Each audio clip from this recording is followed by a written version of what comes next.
နေ့ဘောလာပြောတဲ့တိုင်းတိုင်းဒေသကြီးဘောလာပြောတဲ့ဒီလက်ကျွန်းကြီးရွာဒီလက်ကျွန်းကျောင်းသားဆရာတော်ဘုရားကြီးသံဓမ္မပြန်ကိုပြုလုပ်နိုင်ရတော့သံဓမ္မပြန်ကိုပြုလုပ်နိုင်ရတဲ့အချိန်ကတော့ဥပ္ပန်ရဲ့လောကီပိကာဝိတ္တလက်တော်ကြီးခလာကောင်းကောင်းဒီစံသက်ဒီသာသူတို့မှာလက်တော်ဖြစ်ပါတယ်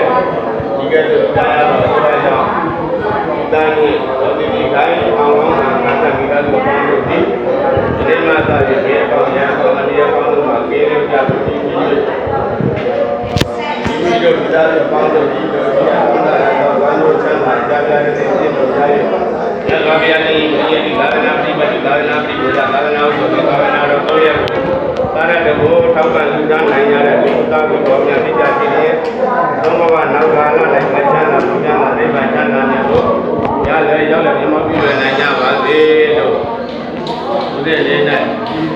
ဘုရားအကျိုးခံပြီးတာကလည်းဒီသားတို့ပေါင်းတို့ကိုလက်တာဖို့တောင်းပေးရပါတယ်